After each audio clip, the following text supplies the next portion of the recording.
Bienvenido al Colegio de Abogados de Mercedes. Es un placer para nosotros recibirlo.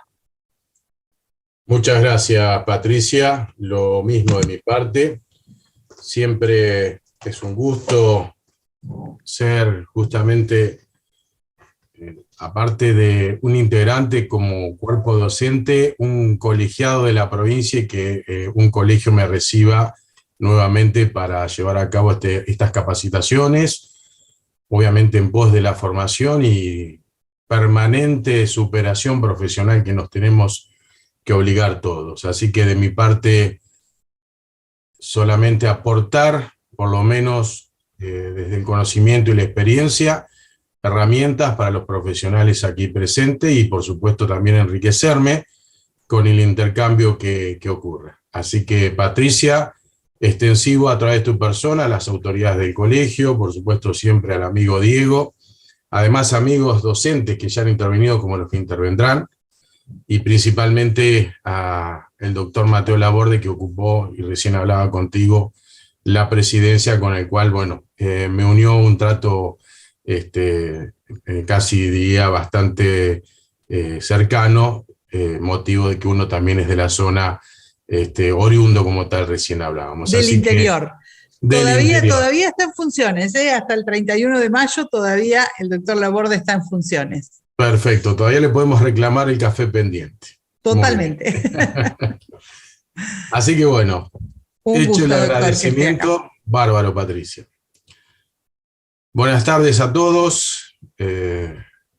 Aquí, desde, como diría uno, la posición docente, de la posición profesional, vamos a trabajar en la clase de hoy esta unidad 6, que tiene que ver con la administración local, con la administración propia de gobierno local, y vamos a hacer especial referencia a algunas cuestiones propias del Poder Ejecutivo en lo tocante a las atribuciones que la propia ley orgánica señala, sin entrar en detalles, porque obviamente nos llevaría, creo, otro curso, porque hay mucha letra y es muy interesante el día a día con el cual desde el Poder Ejecutivo Comunal se trabaja, sea la jurisdicción que sea, es decir, de los 135 municipios, no cabe duda que a mayor envergadura, a mayor densidad poblacional y territorio también en proporción, automáticamente esas atribuciones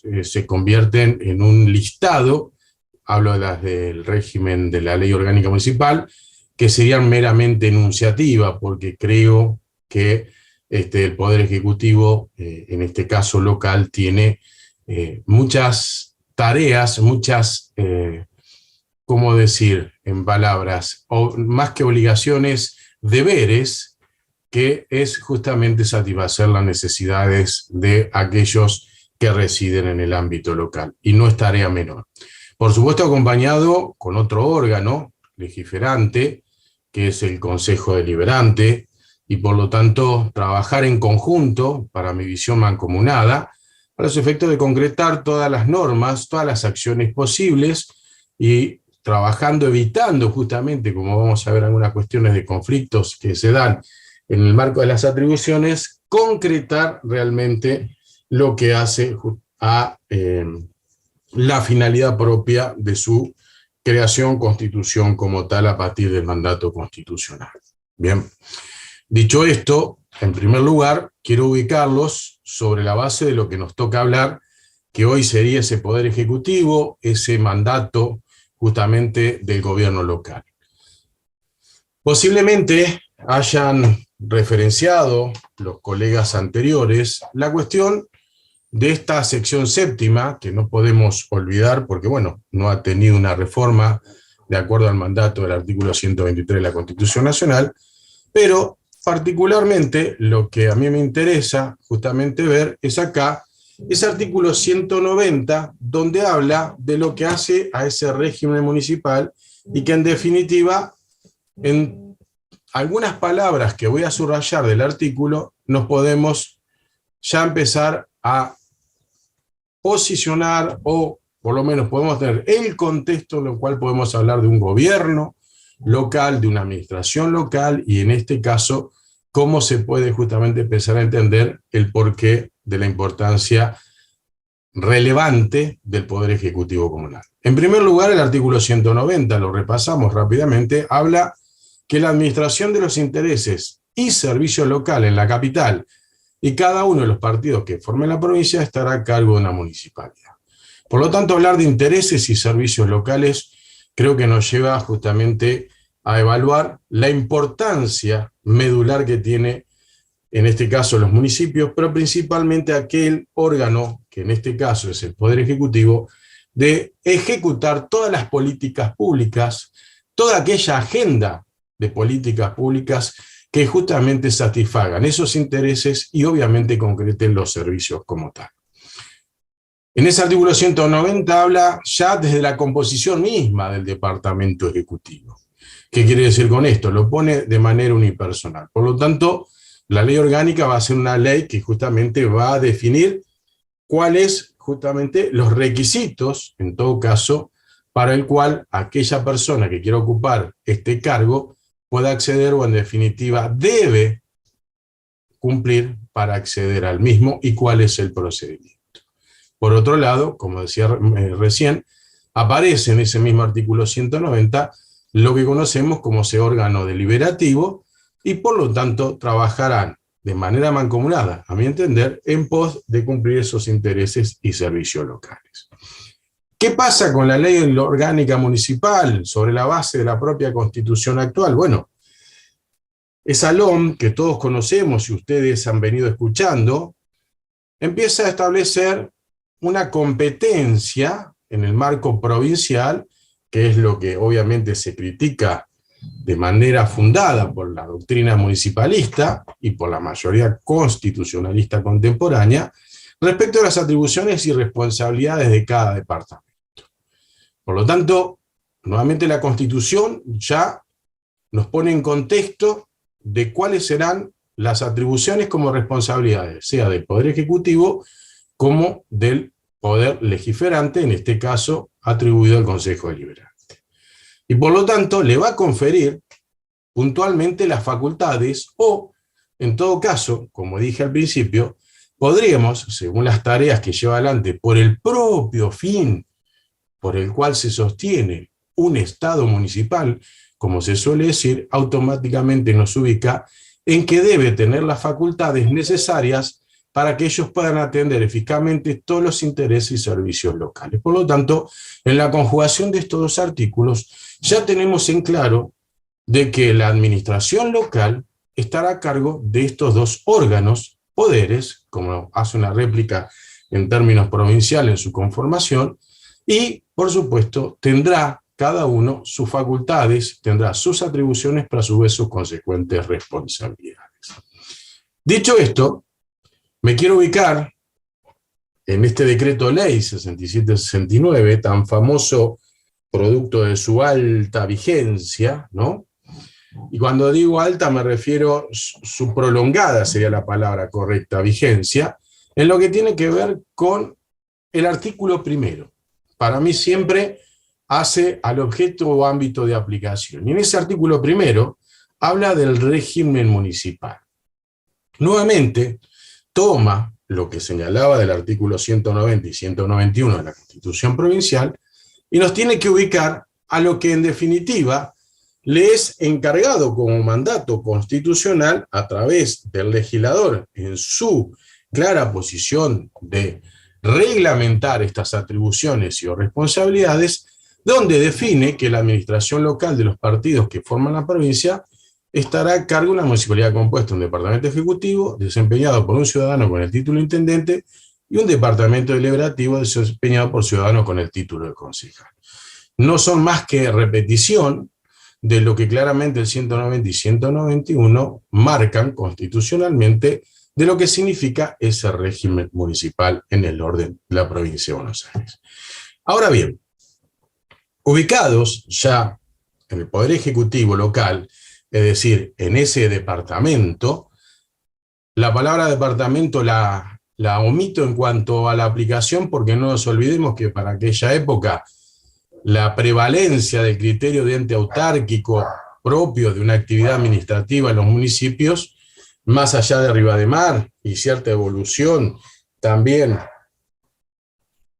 promotora de la visión de la autonomía de los municipios, claramente este artículo está enmarcado como una técnica de descentralización en los municipios. Por lo tanto, lo que yo rescato acá solamente es que para contextualizar qué es la composición de los municipios de acuerdo a sus órganos, claramente habla, conforme el mandato constitucional no reformado, de ese poder ejecutivo unipersonal. Bien, sin lugar a dudas, mucha interpretación no merece. ¿Qué nos pasa con el capítulo 2 de esa LOM, de esa Ley Orgánica Municipal? Porque allí nos establece puntualmente las normas electorales, bien, o el capítulo que habla de las normas electorales con una reforma de la 15.315, que luego también va a tener situación de análisis, muy brevemente me voy a mencionar, respecto de cuál ha sido la visión del mandato en términos de su reelección y en cuanto a las posibilidades de la cantidad de la misma. Esto creo que ya hoy es verdad revelada en cuanto a que justamente lo que fue en el mandato de gobierno del año 2015 a 2019, existió obviamente una posición del legislador en marcar de que solamente podían reelegir un mandato más y automáticamente ello daba por, digamos, cerrado la posibilidad de volver a postularse para un tercer mandato. Sin perjuicio de las discusiones que fueron recientes en orden a la interpretación que se hizo respecto de un artículo y su vigencia, si era retroactivo o no, de la reforma del sistema de elección y la reelección en sí misma, por eso no me quiero introducir porque me voy a dedicar pura y exclusivamente a una cuestión que tiene mucha letra, que son 2 o 3 atribuciones que voy a marcar respecto a los contratos de servicios públicos y las injerencias como tal, según también las facultades por el presupuesto y demás entre el Poder Ejecutivo y el Consejo Deliberante, y principalmente el esquema de remoción. Porque eso sí, hay mucha letra en la jurisprudencia local. ¿Qué quiero decir con esto? Volviendo. Sobre la base, sabemos que su mandato son 4 años. Si han sido reelectos, no podrán ser elegidos en el mismo cargo, sino con un intervalo de periodo. Obviamente, esta letra es clara con la última reforma, y quedan comprendidos en la prohibición todos aquellos que hayan asumido su cargo por un segundo periodo, sin importar que el mismo haya sido ejercido total o parcialmente. Bien, dicho esto, la realidad del tema, justamente, del formato de elección, que es por el sistema de democracia del voto popular, sin lugar a dudas, está marcando, que esto lo dice Gabriela Sábalos en un artículo muy bueno, respecto de los fundamentos del por qué justamente los mandatos no pueden ser llevados a perpetuidad o eternidad, y cuando digo perpetuidad me refiero por los antecedentes que se han dado de personas que han ocupado casi 4 o 5 mandatos continuos, y esto también a veces atenta con lo que nosotros conocemos como principio republicano y todo lo que significa la visión de generar renovación de aquellos que conducen o que llevan a cabo la administración local en pos justamente también del ejercicio democrático y en pos de una visión de que eso no consolide visiones justamente de carácter, podríamos decir, personal, sectorial o en definitiva, que termine siendo un posicionamiento más bien de ejercicio de poder y no de un mandato constitucional legal que lleve adelante, perdón que hacía ruido sin querer el celular, respecto de lo que hablábamos del artículo 190 y 191, que es atender realmente los intereses locales bajo un ejercicio democrático, bien, con representación de minorías y sobre la base también de lo que hace a un sistema claro, electivo, donde permita justamente la renovación de sus autoridades. Dicho esto, me paso a lo que es la asunción del cargo de intendente. Está en el marco del capítulo 5, y allí me va a describir justamente cómo va a desarrollarse la ocupación del cargo, pero principalmente qué pasa en las circunstancias de su ausencia. Entonces, me remito solamente a ese artículo 15, pues no merece una explicación compleja sobre la base de lo que conocemos, bien, cuando circunstancias, sea temporales, transitorias, le impidan ejercer la toma de posesión, obviamente va a ser reemplazado de forma interina o, si fuera en el caso de manera permanente, será reemplazado como tal por quien justamente ocupe, en este caso, la presidencia del Consejo Deliberante, siempre y cuando también la persona elegida para tal mandato así lo haga. En este caso, la pregunta que uno se hace es, ¿quién va a ser justamente el que lo reemplace? Normalmente es el primer candidato a la lista de los concejales del partido al que perteneciera. Eso no lo debemos olvidar. Lo marca claramente el artículo 15. Ahora, si vamos sobre la base de qué pasa si hay un fallecimiento o excusación, impedimento del primer candidato, lo reemplazará el segundo y así sucesivamente. Por lo tanto, este artículo 15 resulta muy claro en torno a la situación de la toma de posesión de cargo, pero en definitiva también ante el caso de la imposibilidad material que ocurra y cuáles son los supuestos que se desencadenan y cómo se subsanan los mismos. Bien. ¿Qué sucede respecto de una situación, que lo vamos a ver en el marco de lo que se llama juicio político al titular del Poder Ejecutivo Comunal, y que en este caso es que por su desempeño, obviamente contrario a la idoneidad que se exige, y obviamente en algunos doctrinarios hablan hasta de la ética propiamente, o de la moral, como también algunos aplican, me llevan a sostener que si ocurriera una suspensión preventiva, lo mismo, bien, va a ser reemplazado por el primer concejal de la lista que perteneciere. Y si está imposibilitado el segundo y así sucesivamente. Por lo tanto, cuando uno analiza este tipo de situaciones de ausencia de ejercer el mandato, claramente este artículo 15 no deja, digamos, lugar a interpretación distinta respecto de las situaciones que se puedan dar de los reemplazantes y también sus posibilidades de llevar a cabo ello o como tal cubrir dicha situación de ausencia temporal o permanente de quien ha sido elegido para ocupar el mandato del Poder Ejecutivo. Bien, lo cierto está, ¿qué pasa con el concejal? Es la otra pregunta que automáticamente nos lleva. También va a ser reemplazado, mientras dure su interinato, por el suplente de la lista de su elección que corresponda. Por lo tanto, este artículo 15 no me merece mucho más reparo, ni tampoco ha tenido, digamos, interpretaciones en términos jurisprudenciales que me lleven a desarrollar una profundidad respecto de supuestos distintos a los que allí se regulan. Ahora bien, vamos a introducirnos, que es lo que a mí me interesa en primer orden, a esto que les mencionaba, y respecto de ese mandato otorgado al Poder Ejecutivo, que tiene que ver con las competencias, atribuciones y deberes. Dicho esto, y me refiero como tal a las competencias propias de la Administración General y la ejecución de las ordenanzas que prevé justamente la LOM, la Ley Orgánica Municipal, aparece una cantidad de incisos que muchos de ellos, podría decirse, los damos por sabido, o por lo menos pareciera que no merecen análisis de interpretación porque no es una letra que lleve a complejidad en su aplicación. ¿Qué quiero decir con esto? Y vamos a trabajar algunos ejemplos, ¿bien? En primer lugar, su facultad, podríamos decir, de orden, no diría colegislativo, que aparece la cuestión del veto, pero también le podríamos dar una principal función en términos de lo que es el inciso 1 de la LOM, en cuanto a ese artículo 108, recuerden que allí están las atribuciones, porque nos lleva a convocar, o sea, el Poder Ejecutivo Comunal es quien tiene la atribución de convocar las elecciones concejales y consejeros escolares, en el caso previsto en el inciso 1 del artículo 192 de la Constitución.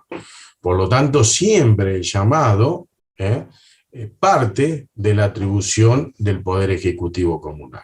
Y cuando uno va, en este caso, al artículo 192 de la Constitución, no debemos olvidar también que cuando analizamos, en este caso, el 190, 191, automáticamente nos lleva a que veamos, es decir, inciso 192.1, una cuestión competencial que pareciera, por lo menos a mi entender, y denme un segundo que se lo ubico concretamente, por si no lo tienen a mano, que es sobre la base de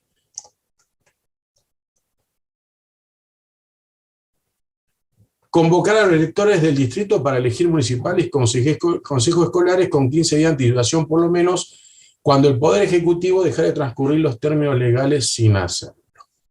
Entonces uno se plantea, son atribuciones inherentes al régimen municipal. Por lo tanto, no nos olvidemos que este inciso, ¿a qué está relacionado? Cuando habla de electores del distrito para elegir municipales y consejeros escolares.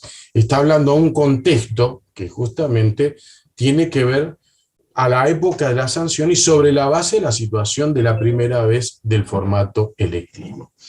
Por eso entiendo que cuando uno analiza estas cuestiones claramente de lo que es las atribuciones, algunas, a mi entender, no merecen, por eso uno se plantea que a la hora de analizar la reforma de 1994 traiga mucho más complejidad, principalmente dado del sistema electivo directo que tenemos hoy, ya sea por el Poder Ejecutivo como los integrantes del Consejo Deliberante y o consejeros escolares. ¿Hay algún consejero escolar acá?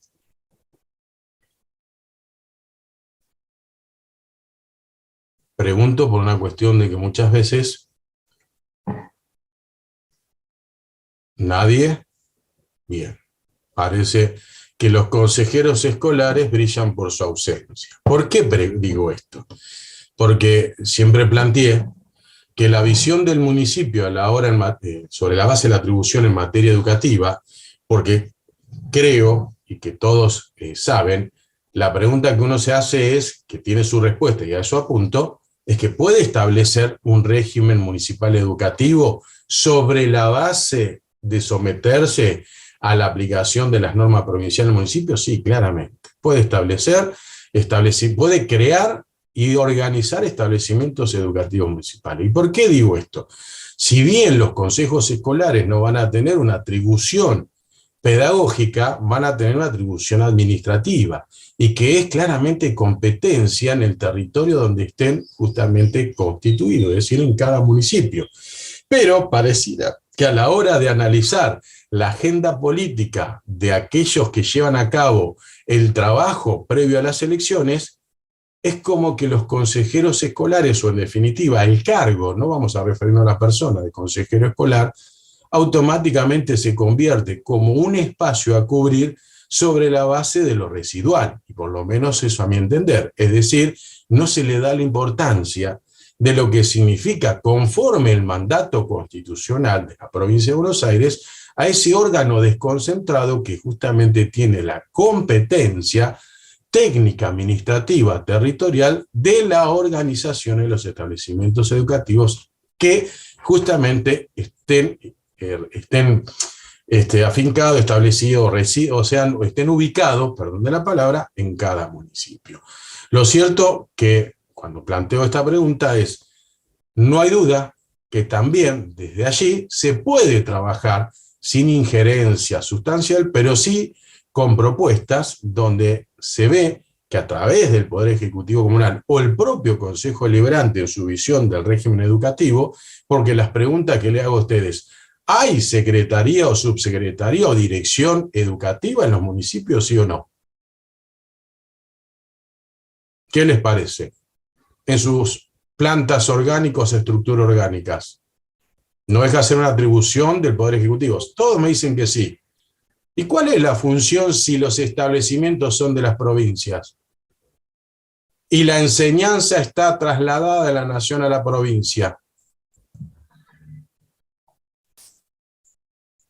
¿Cuál es la competencia de un municipio de crear un órgano dentro de la estructura municipal denominado secretaría, subsecretaría o dirección. ¿Está? Los establecimientos son municipales. Infraestructura, me dicen acá. Bien. Poder de policía. Bien. ¿Y cuál sería jardines municipales? Mucho también en escuela. Autonomía, me habla Gladys. Tema que de alguna manera puede crear establecimiento de la órbita de la DIEGEP. Fondo educativo, administrar los fondos. Muy bueno los aportes. Pero vamos a ir por orden. Así cierro este tema que le abrí. Administra fondos. Bien. Denme en un segundo que les voy a ir contestando a medida de las intervenciones, pero también tratando de unificar por lo menos en la respuesta. Acá hablamos en primer lugar de una cuestión que cuando pregunté, los establecimientos son municipales. Eso depende según el municipio, ¿no? ¿Hay gente de Mar del Plata? Hay en San Antonio de Areco, muy bien. ¿Hay gente de Mar del Plata? Sí, en Mar del Plata tenemos establecimientos municipales. La educación tiene nivel municipal. Exacto, Natalia. Mar del Plata fue uno de los que, podríamos decir, fue pionero de la educación pública municipal. La Matanza, jardines integrales.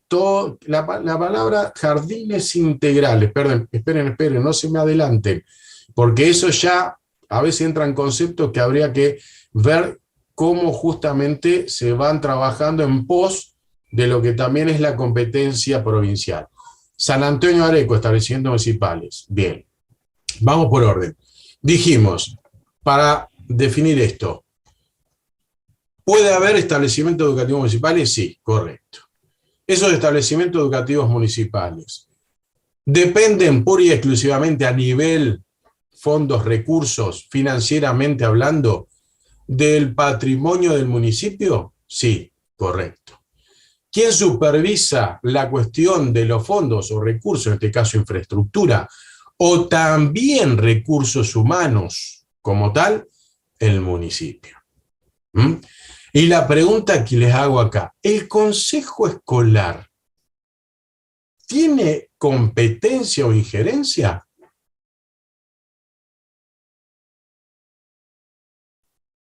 Porque todos reconocieron que hay establecimientos educativos municipales. Yo les pregunto porque todos saben que hay un consejo escolar en cada municipio, ¿sí o no? El tema principal, ¿saben cuál es? Que a veces los consejos escolares trabajan fondos descentralizados a nivel de infraestructura. ¿Qué significa? Que la provincia transfiere, así ocurrió durante la pandemia, por 2 resoluciones, trabajada vía ministerio, y a su vez sobre la base de un reconocimiento de la ley, que obviamente declaró la emergencia, ya sabemos, donde permitía justamente a los consejos escolares, a través de su presidente y demás integrantes, llevar a cabo contrataciones. No sé si sabían. Entonces los convirtió en ministros con las mismas facultades. Pero no me quiero ir. Vean que a su vez, por el otro lado, cuando analizamos los consejos, acá dice el consejo, en el caso de Mar no tiene injerencia en infraestructura sobre establecimientos provinciales. Correcto. El consejo en sí, en principio, trabaja sobre recursos, bien, y todo lo que es la organización técnico-administrativa provincial. Provincial. Por eso, cuando uno a veces se plantea la cuestión de atribuciones o competencia, no hay duda que si vamos a la atribución de crear establecimiento educativo es porque está en el marco del 108, 190, 191 y puntualmente en lo que estamos referenciando que es atender los intereses o servicios locales. Y educación es un interés o servicio local que requiere muchas veces que la propia organización local lo preste o en definitiva lo dé. ¿Me siguen? Pero que no tendrá injerencia el consejo escolar como tal. Esto es un punto que quiero marcarle porque a veces cuando uno analiza las atribuciones del Poder Ejecutivo y que en definitiva también se va a dar su propia organización, donde va a aprobar su propia organización estructural, lo cierto es que a veces uno se pregunta por qué existen determinadas secretarías o subsecretarías. Bueno, lo cierto es que es en esa materia, justamente tanto la Constitución como lo que es la ley orgánica, permite claramente, más allá de la visión de la autonomía que todos reconocemos, definir cuáles serán los servicios que va a prestar, de manera directa o indirecta. Y para cerrar, acá me hablaron de DIEGEP, en un momento se llamó DIPREGEP, y así tuvo sus cambios, por lo tanto son los que se conocen como establecimientos de gestión privada. ¿Esto qué significa? Que cuando uno habla del sistema educativo, en la provincia de Buenos Aires como en la nación, lo claro del sistema educativo es que es uno solo, bajo dos tipos de gestiones, estatal como privada. Pero lo que nunca renuncia el Estado es justamente a la supervisión de las gestiones privadas, es decir, aquello establecimiento cuyo titular claramente es un particular y en este caso el servicio lo presta bajo la supervisión y normas como tal que consagra la provincia de Buenos Aires. Esto es una cuestión, digamos, que se ha mantenido y se ha ampliado con los diferentes regímenes en pos siempre de generar un único sistema educativo. ¿Qué pasaría a nivel municipal como en estas atribuciones? Simplemente tendrá todo el ejercicio del poder de policía, como mencionaron acá, para reglamentar en todo caso las cuestiones de infraestructura y habrá que ver la regulación misma respecto de los recursos humanos, porque hay, y ahora después vamos a ver una cuestión de justamente atribución, y lo menciono respecto de lo que es la paga de aquellos que ejercen la función docente en establecimientos municipales. Que la pregunta que muchas veces uno se hace es, ¿aplico el estatuto o no aplico el estatuto de la provincia de Buenos Aires? ¿Es una cuestión de una norma que tiene carácter supletorio o subsidiario o automáticamente me manejo con la legislación local en la medida que existe una ordenanza específica? Pero bueno, son todas cuestiones que no dejan, digamos, de tener que analizarse o atenderse, porque no nos olvidemos que a medida que avanzamos con los municipios en pos de trabajar en su autonomía, sin lugar a dudas, tendrá que atender claramente todo este tipo de intereses o servicios sociales. Seguimos sobre la base de lo que le mencionaba acá, y que tiene que ver con el inciso tercero, reglamentar las ordenanzas. La verdad que cuando uno se plantea esto, pareciera que ya es natural reconocer que el Poder Ejecutivo justamente puede llevar a cabo lo que conocemos, ese reglamento de ejecución propio del ámbito provincial como del ámbito nacional. Concepto que por ahí, si uno lo repasa, automáticamente nos lleva a entender que la atribución que tiene el Poder Ejecutivo es regular, determinar, establecer los pormenores para la aplicación de la normativa, que justamente es ley material y formal, como se ha establecido en la ley orgánica de las ordenanzas, y tienen justamente que reglamentarse para que esos pormenores lleven a cabo la mejor, correcta o la debida aplicación de la ordenanza como norma que dije recién, y sus caracteres general, abstracta e impersonal. ¿Se entiende?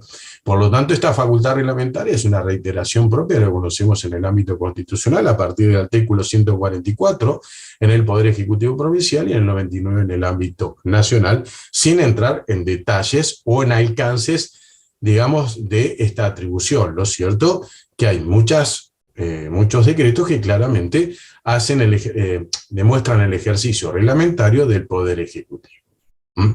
¿Alguna duda hasta acá?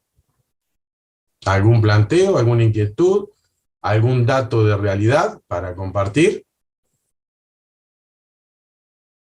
Todos están serios, todos están claramente confundidos. No.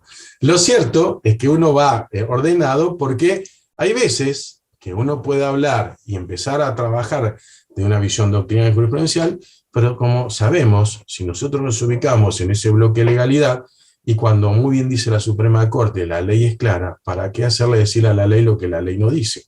¿O para qué interpretarla más allá, aún bajo la circunstancia de cuando la ley es muy simple en las palabras que el legislador utilizó? En este caso, en el artículo 3, no merece mayor detenimiento, podríamos dar varios supuestos, pero no nos alcanzaría el tiempo. ¿Por qué convenio se liquida sueldo docente municipal? Qué buena pregunta, diría uno. La verdad que no estoy en la especificidad de los convenios. Lo cierto es que uno se preguntaría si en este caso, ¿de quién es la atribución? ¿Del Consejo Deliberante o del Poder Ejecutivo trabajar este tipo de convenios? Esa es la pregunta que yo me haría. Porque aplicar un convenio para lo que sería liquidar un sueldo docente municipal dependerá si el municipio aplicó, sobre la base de la 14.656, un convenio colectivo de trabajo puntual. ¿Se entiende? Corríjanme. Acá dice del Ejecutivo. ¿Quién es Noelia? Y me preguntó Inés. Participen, no hay problema.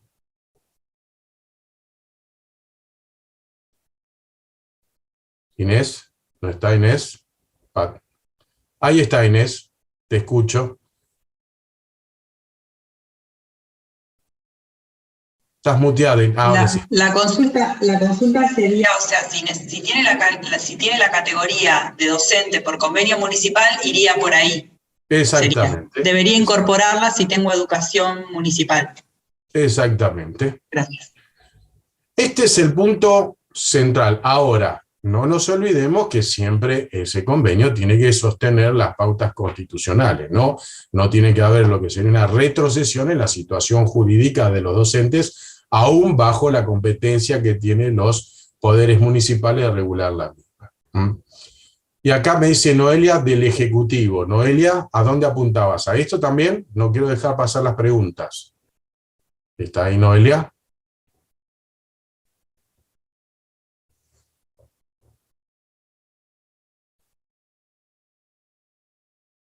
Sí, ¿dónde está? Pero no tiene para compartir. Perdón que no te vea, ¿eh? No está usando cámara. Ah, por eso. Bueno, avanzamos. Lo importante es que quede claro ante las interrogantes la respuesta y por lo menos satisfecha con la misma. Bien, seguimos. Denme un segundo que voy a silenciar.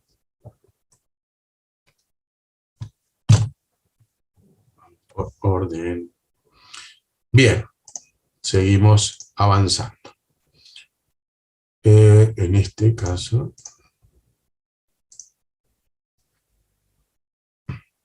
4, expedir órdenes para practicar inspecciones. 5, adoptar medidas preventivas para evitar incumplimiento de las ordenanzas de orden público, estando facultado para clausurar establecimientos, decomisar, destruir productos, demoler, trasladar instalaciones, para allanar domicilios, proceder con arreglo dispuesto en el artículo 24 de la Constitución. Bien, lo cierto es que relaciono el artículo 4 y 5, que justamente nos convoca hoy en cuanto a atribuciones del Poder Ejecutivo, porque sin lugar a dudas, hablar de poder de policía tiene que ver justamente con estas atribuciones. En definitiva, cuando uno habla del poder de policía en criterio amplio, no vamos a entrar en detalle de lo que ha sido la evolución jurisprudencial, lo cierto es que nosotros abordamos una policía en materia ambiental, seguridad e higiene, laboral, bien, y que en principio es competente en las provincias, pero no deja de tener a los fines de dar cumplimiento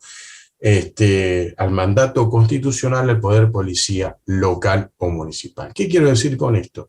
Fíjense que allí habla de justamente cuestiones que hacen al orden público para clausurar establecimientos, decomisar, destruir productos, demoler y trasladar instalaciones.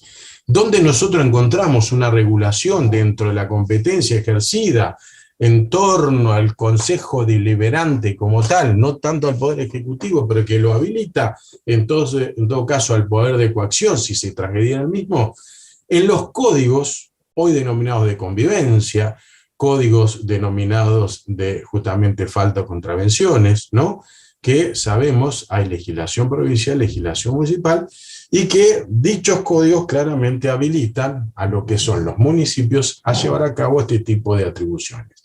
Excepto, por eso ahí menciona para allanar domicilios, sabemos muy bien que en este ejercicio del poder de policía no tienen la facultad para introducirse en la propiedad privada, sino que debe ocurrir solicitar la autorización, la habilitación al juez competente a los efectos de fundadamente solicitar la posibilidad de introducirse en el domicilio del propietario. Por lo tanto, los allanamientos no hay duda que deben ser conforme a orden de autoridad judicial. No hay posibilidad de ejercicio de policía y así hay mucha jurisprudencia que lo ha reconocido e imposibilita al municipio como tal y demás estados, provincial y nacional, a ejercerla por sí y ante sí.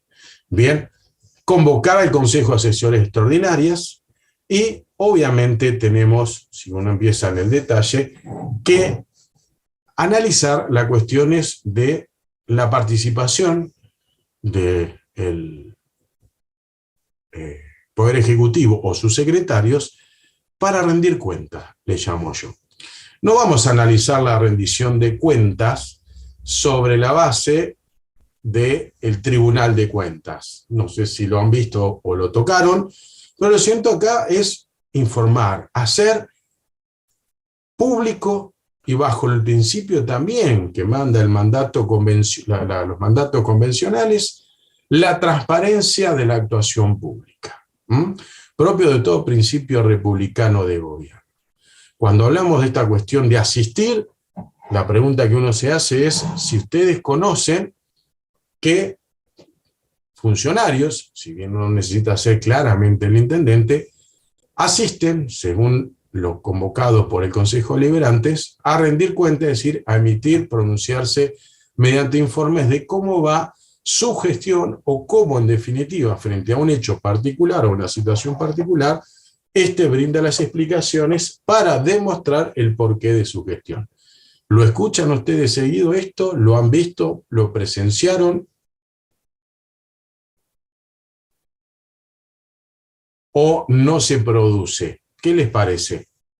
Por más que el mandato justamente de la ley orgánica le impone ese deber al Poder Ejecutivo.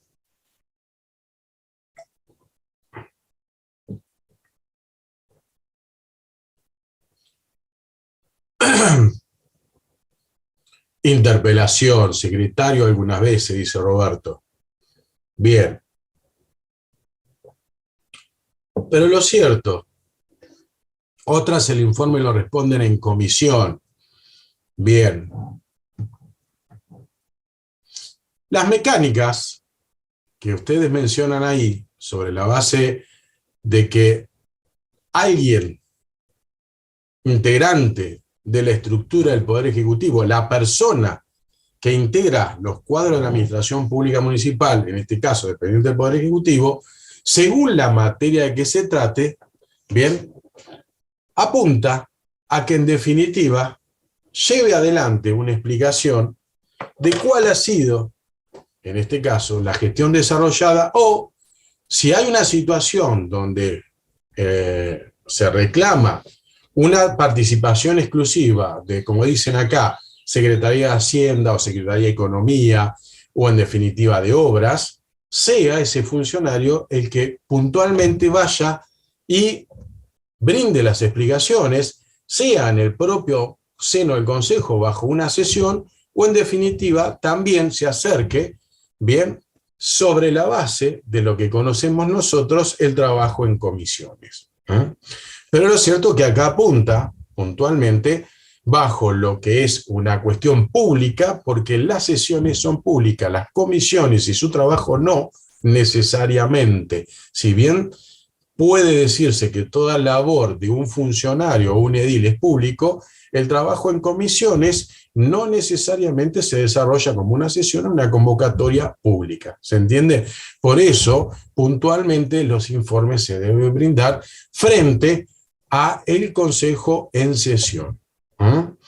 Esto es un detalle no menor bajo los principios republicanos y democráticos que consagran toda organización, como pasa también para un municipio. Dicho esto, fíjense la consecuencia, la falta de concurrencia, nos dice ese inciso, sucede que le produce como efecto lo que se considera falta grave. Y esto puede ser motivo de juicio político.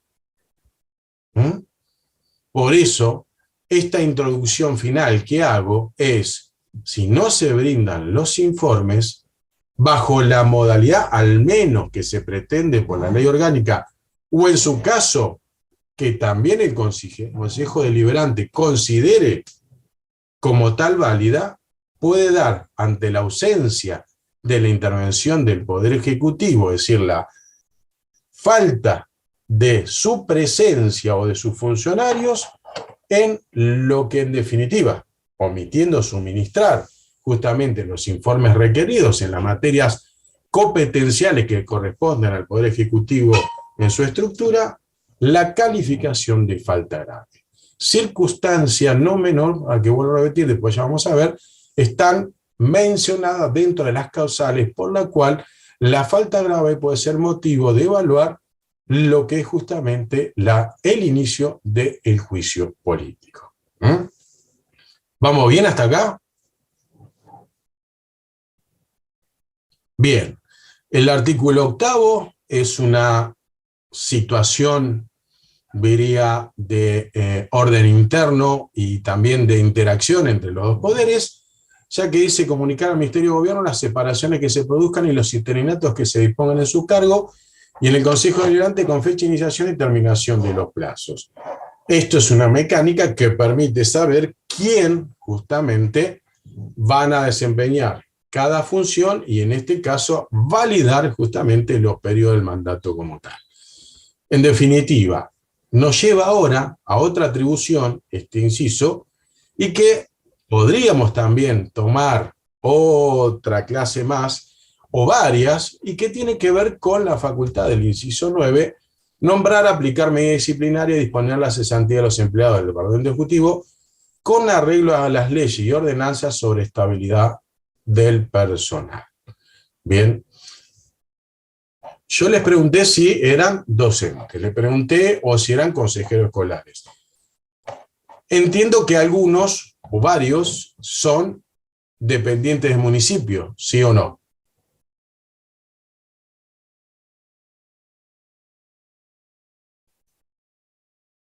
Pertenecen a los municipios que algunos me han mencionado, por ejemplo, La Matanza, el Mar del Plata, La Plata. Sí. Muy bien. Muy bien. Lo cierto está en que cuando uno analiza esta cuestión del inciso 9, nombrar, aplicar medidas disciplinarias y disponer la cesantía de los empleados del Departamento Ejecutivo con arreglo a las leyes y ordenanzas sobre la estabilidad del personal. Acá debemos recordar un antes y un después de dos normas. El estatuto personal, que justamente era la entonces ley que fue declarada inconstitucional por la Suprema Corte, que tiene que ver con la 11.757. Y luego, a posteriori, aparece la cuestión claramente que nos lleva a la 14.656 y todo su régimen puntual respecto de cuál sería el trámite para determinar como uno de los modos de desvinculación de aquel personal con planta permanente, es decir, con estabilidad, respecto de su incumplimiento a las obligaciones, transgresión a las prohibiciones o, en definitiva, el incumplimiento a los deberes como tal. ¿Qué me lleva a esto?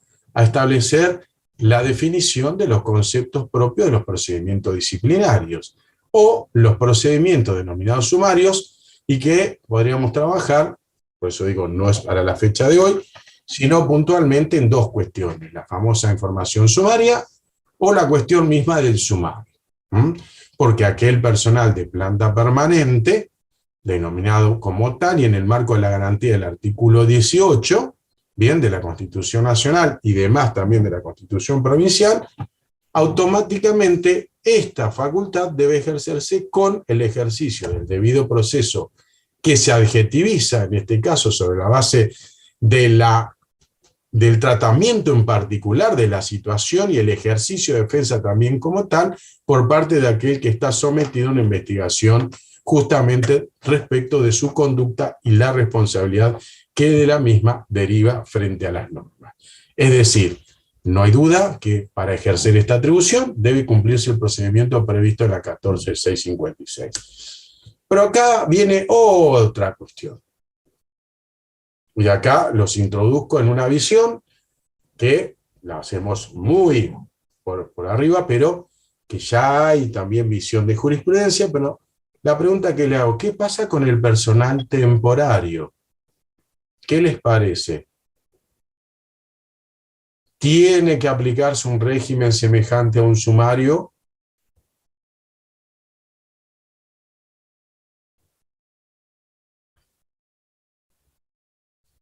No escucho a nadie, perdón.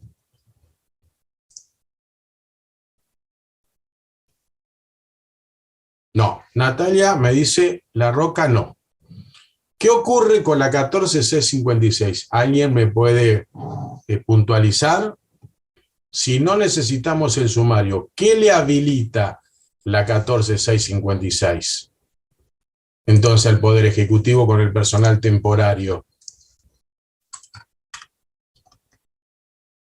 Hola, ¿estamos ahí?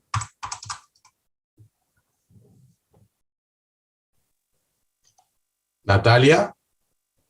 Sí, bueno, entiendo que, digamos, el sistema de la contratación, una vez terminado el tiempo del contrato y si el ejecutivo así lo dispone, puede dejar de contratar.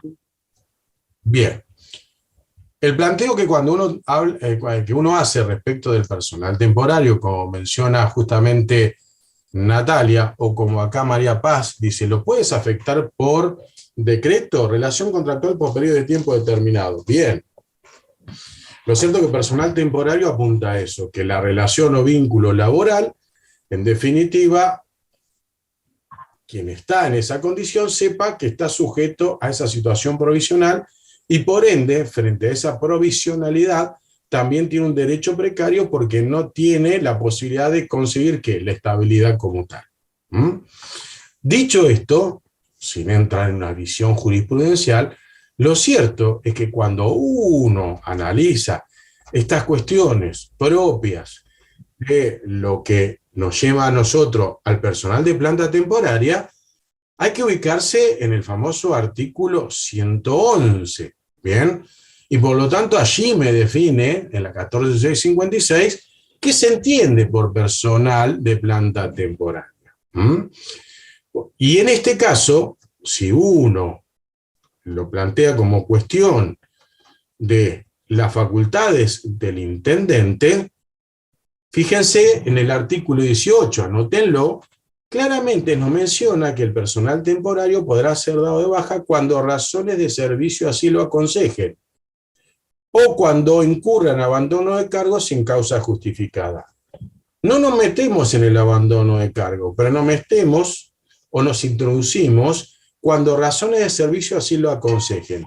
La pregunta que le hago es, frente a una situación de relación contractual con plazo estipulado, es decir, ejercicio fiscal, año de contrato como tal, ¿necesito justamente indicar en un acto administrativo, sería como Poder Ejecutivo, bien, de que no va a continuar no se requiere más la prestación de servicio, o bastaría que se venza el contrato? Primer pregunta que hay que hacer.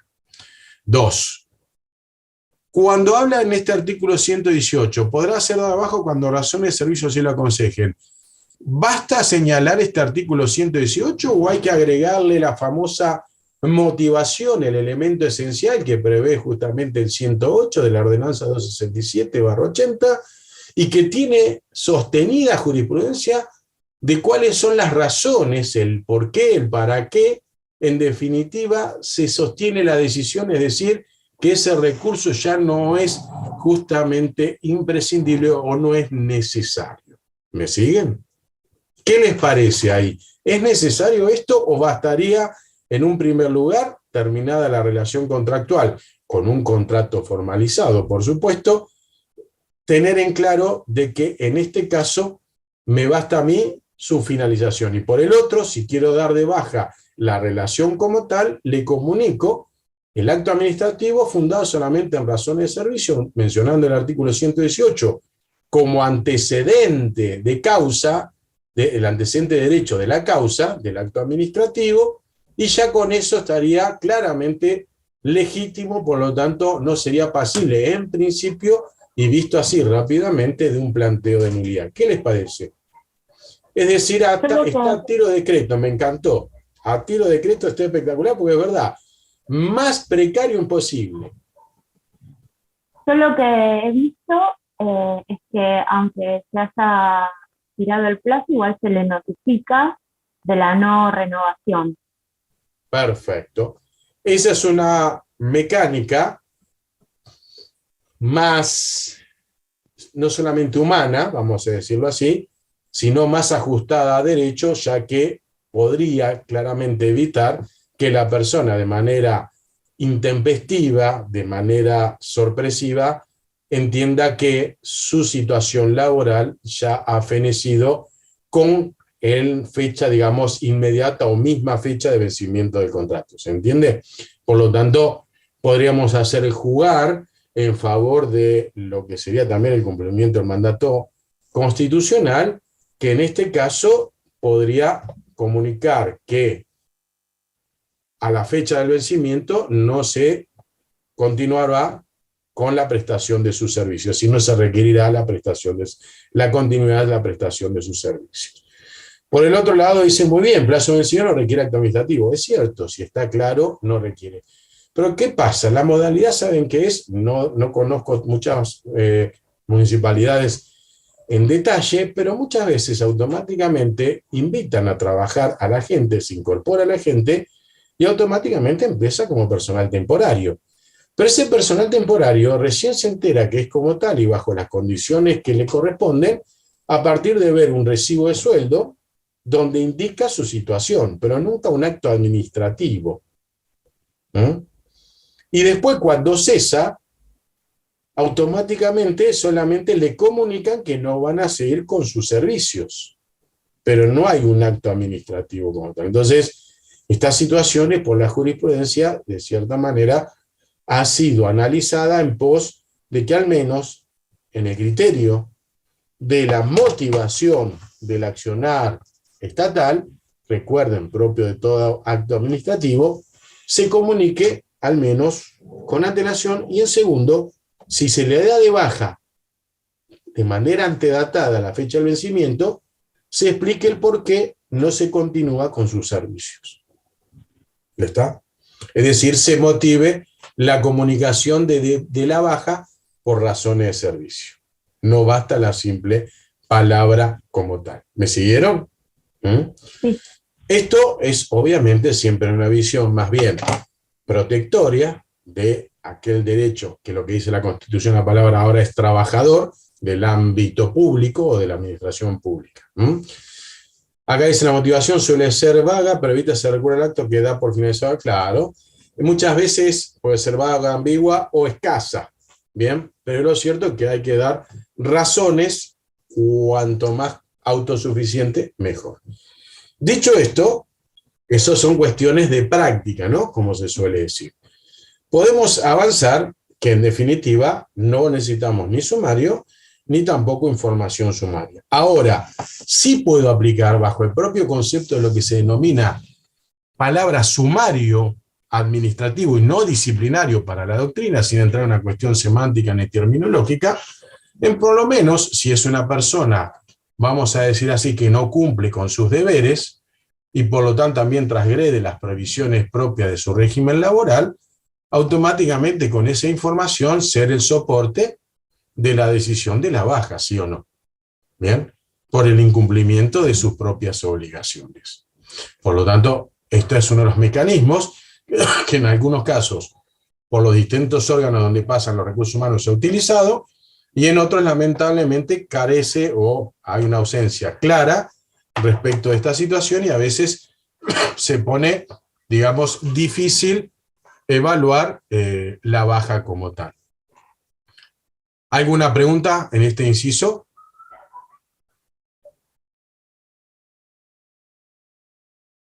Estamos bien, seguimos. Si uno toma el inciso justamente siguiente, yo no los quiero perder, pero por eso sigo puntualmente y buscando avanzar rápidamente para meternos en una cuestión de remoción. Fíjense que también a la hora de analizar este artículo 108, habla de fijar el horario de la administración municipal. Qué tema, ¿no? Gran tema, porque esto tiene que ver con el anterior, porque en realidad dentro de los deberes, si se incumplen, es el horario. Gran tema también durante la pandemia, ¿no? Situación bastante álgida. Representar a la municipalidad las relaciones con la provincia o tercero. Bien, esto vamos a ver un fallito en un rato respecto del alcance de esta atribución. Hacer representar ante los tribunales como demandante o demandado en defensa de los derechos o acciones que corresponden a la municipalidad. La pregunta que uno se hace, no hay duda que el Poder Ejecutivo es el representante natural según este 108, inciso 11. Pero ¿cuándo se va a presentar el Consejo Deliberante? ¿Se acuerdan? ¿Conocen? ¿Cuándo puede presentarse el presidente del Consejo Deliberante? A la par del Poder Ejecutivo. Se esté planteando una acción sobre qué tema de validez. ¿Alguien sabe? Cuando se discute la validez de una ordenanza como tal.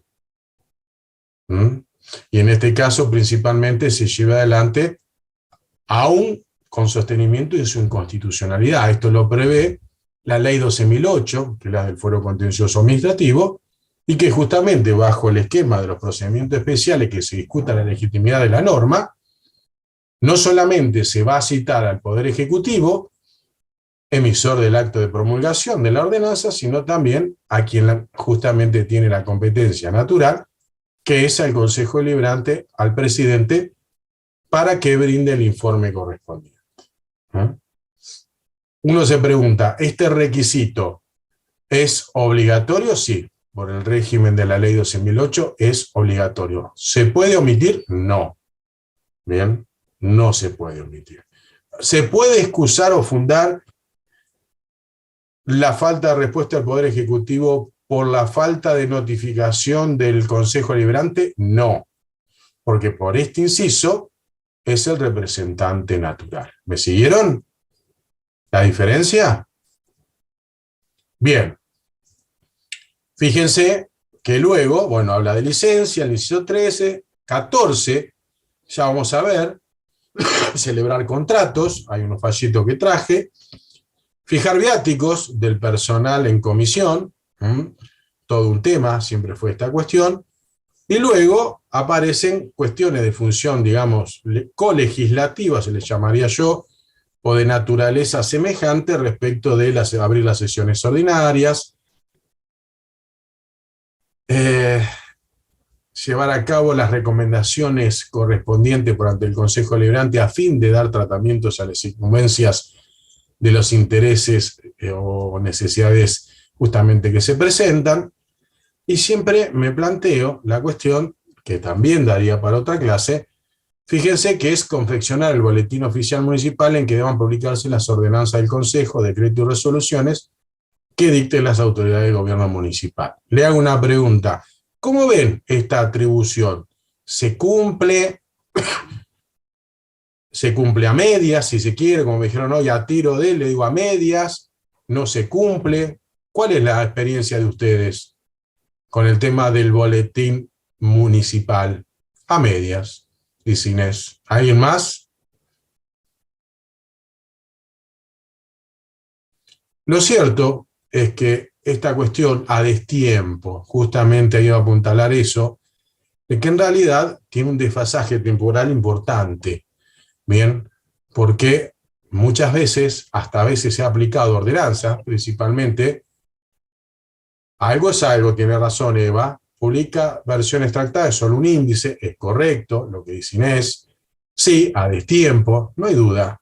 Lo cierto es que esta atribución se cumple, pero después lo que uno puede analizar si es satisfactoria o no sobre la base de este principio de publicidad de los actos, ¿no? Que dijimos. Entonces automáticamente me lleva a analizar que se ha dado, y muchas veces tiene que ver con la cuestión de las ordenanzas en materia impositiva, tributaria o propias de las facultades ejercidas como tal, donde en el marco aún de la ordenanza presupuestaria se ha otorgado facultades de crear o establecer lo que sería, vamos a decir así, la base imponible de las tasas, ¿no? Y todavía carecía de publicación la ordenanza. Entonces, no es menor esta atribución, y como tal su ejercicio pleno, efectivo, y no a medias ni a destiempo. Fíjense que después el inciso 19 habla de registrar a través de un libro especial las ordenanzas y disposiciones en general. Bien.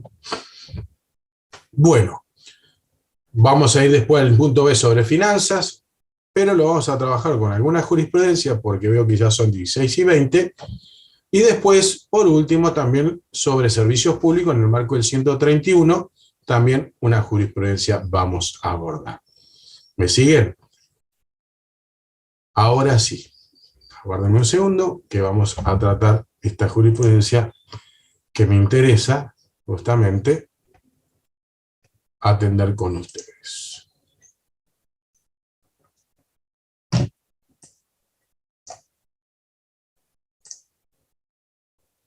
Un segundo, porque es bastante, y en este caso tiene que ver con cuestiones donde a nosotros nos ubica respecto de este tipo de competencias. Bien.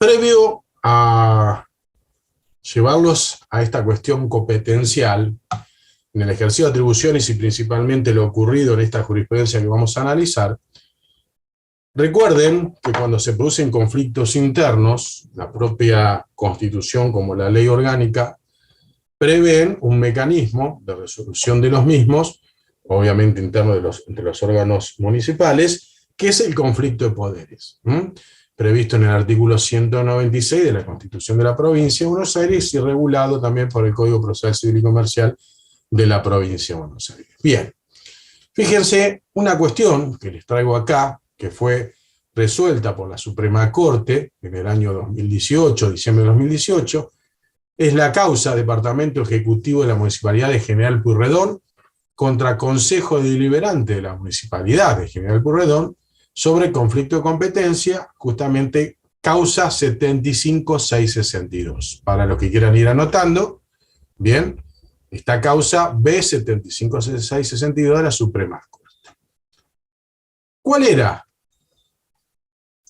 el motivo de conflicto planteado? Bien, la situación se generaba a partir de lo que el Poder Ejecutivo había promulgado y que tenía que ver con una ordenanza que aplicaba para el régimen del personal docente municipal. Y que sobre la base de esa ordenanza se había establecido el pago de bonificaciones tomando como soporte la ordenanza que había aprobado el presupuesto para el ejercicio fiscal 2018. Bien, ¿qué sucedió?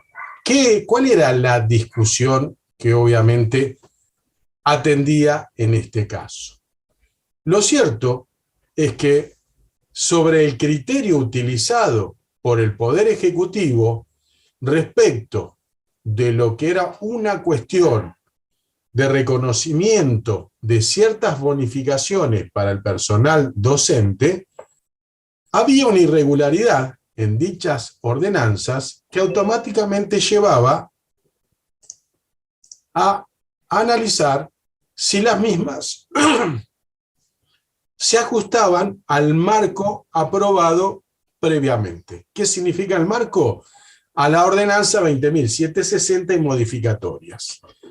Esto significó que el Poder Ejecutivo, al detectar irregularidades en la liquidación de esas bonificaciones, sin sustento legal, explica el fallo, tomaba como carga horaria 35 horas semanales y jornada de 4 horas y media. Bien, pero advirtió que esas 35 horas semanales automáticamente no tenían soporte legal, y ahí la irregularidad. Por lo tanto, dictó un decreto modificando, bien, el marco de referencia de la carga horaria, y en este caso lo llevó a 24 horas semanales, que permitía justamente el régimen aprobado por la ordenanza justamente 20.160.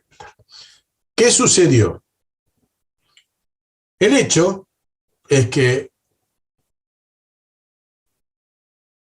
el Consejo Deliberante toma intervención y considera que no era competencia del Poder Ejecutivo, ya que esto estaba destinado a la materia presupuestaria, que como sabemos es propia del Consejo Deliberante, o por lo menos así lo van a ver en las próximas clases, sin perjuicio de la doble intervención que debe realizarse respecto de, cuando digo competencia del Consejo Deliberante, es su convalidación, su aprobación, pero quien lo proyecta, planifica como tal, y es el único que puede hacer las modificaciones o proponer las adecuaciones el Poder Ejecutivo. ¿Me siguen? Lo cierto es que justamente el Consejo Deliberante tomó la decisión de aprobar la ordenanza. Rectifico una cuestión: la ordenanza primigenia era la 18.189, y la ordenanza que dictó justamente, bien, el Consejo Deliberante, la 18.257. ¿Qué significó esto? Que volviera y modificara lo que sería el decreto de promulgación de la primera ordenanza, donde tomaba como corrección 24 horas semanales y no 35 como se había aprobado en la ordenanza. En cambio, el Consejo Deliberante, en la última ordenanza por insistencia, recuerden que puede insistir con el voto correspondiente de sus integrantes, automáticamente lo llevó de nuevo a 35 horas. ¿Qué hizo el Poder Ejecutivo? Automáticamente planteó el conflicto de poderes. Esto derivó, si me permiten, primero, como suele suceder en el marco de la interpretación que hace la propia ley orgánica, sobre la base de la interposición del conflicto, analizar la suspensión de los efectos de la última ordenanza, es decir, la que había dejado sin efecto el decreto que había dictado el Poder Ejecutivo, rectificando, no, solo, digamos, adecuando la carga horaria correspondiente para mantener en regularidad la situación de la ordenanza primigenia.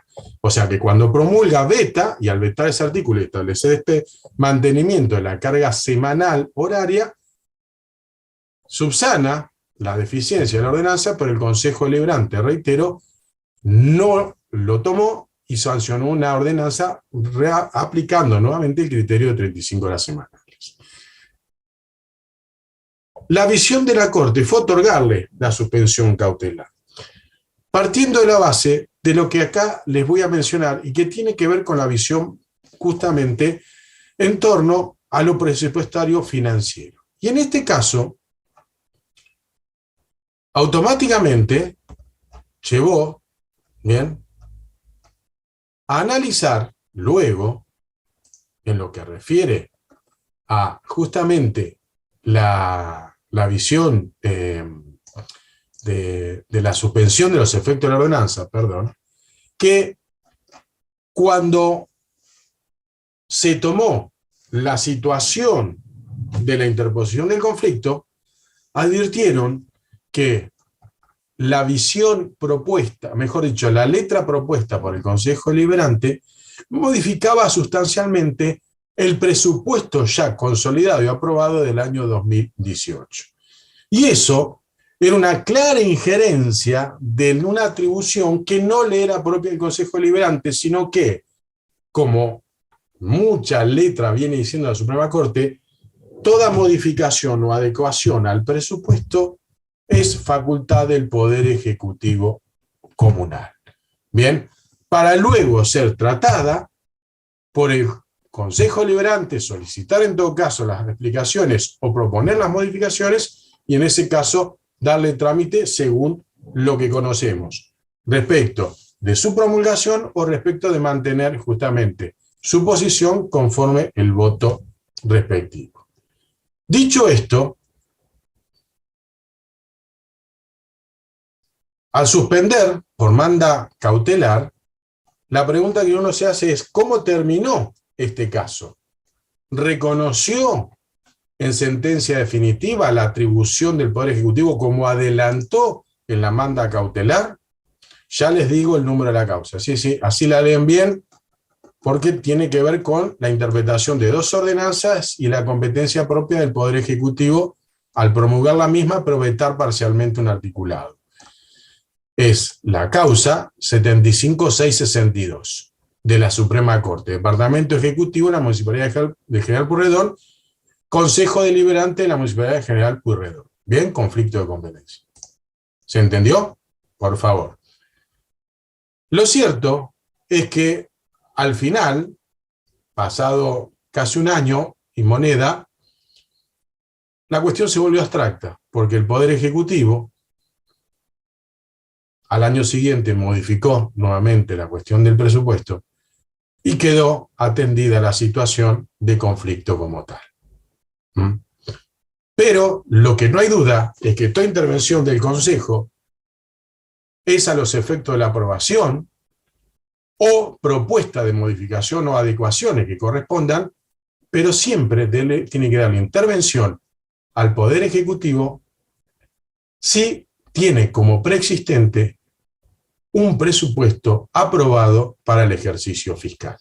Es decir, no puede por sí solo el Consejo Deliberante ni siquiera tomarse atribuciones, por ejemplo, de un aumento salarial por el solo hecho de entender que hay digamos, recursos económicos y financieros para otorgar. ¿Se entendió? El proyecto, planificación o elaboración del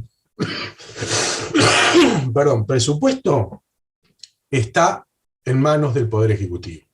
Su elevación es a los fines del tratamiento y aprobación o propuesta de modificación o justamente de cualquier otra sugerencia para la de mejor adecuación de los recursos frente a las necesidades que así se deben cubrir. Pero no puede el Consejo Deliberante por sí solo tomar este tipo de atribuciones. ¿Estamos bien? ¿Se entendió la clara competencia establecida por la ley orgánica en favor justamente del Poder Ejecutivo Comunal? Bien, ¿qué nos pasa ahora en tema de servicios públicos? Otra cuestión también que se presentó, que no es dato menor, ¿bien?, y que nos lleva a nosotros a analizar claramente la situación de los ejercicios competenciales. Denme un segundo, que acá, cuando uno se plantea denme un segundo que...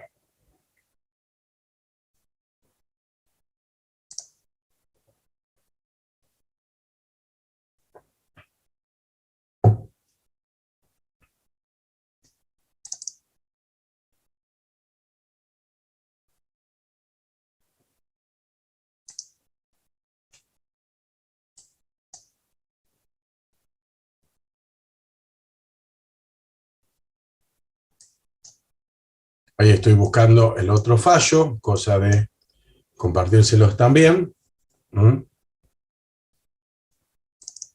Acá vamos.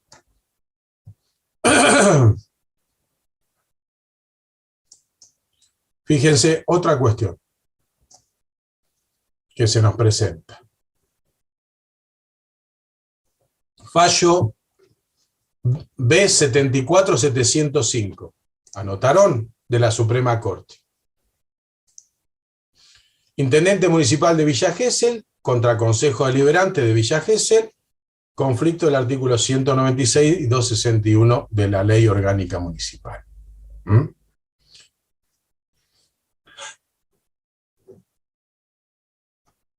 Una cuestión tiene que ver en materia tributaria, pero también presupuestaria. Lo otro fue una materia más bien de orden salarial, por reconocimiento de una carga, bien, base para determinar lo que corresponde sobre la base de lo que corresponde pagar bonificaciones, pero en este caso vamos a ver la modificación que hace sobre una tasa el Consejo Deliberante. Bien. El planteo lo hace el intendente sobre la base de pedir la nulidad de la ordenanza 2556 del año 17, bien, que vino a modificar el artículo 109 de la ordenanza tributaria 2156 del año 2018. O sea, una ordenanza del 2017 modifica un artículo determinado en ordenanza del 2008. ¿Qué es lo que modifica? Bien, los valores máximos anuales para la tasa que grava las superficies superiores a los 7.500 metros cuadrados. Por lo tanto, esta tasa, que en definitiva tiene que ver con una prestación justamente que lleva a cabo el municipio, estaba en miras justamente de buscar que atendiera a mayores, a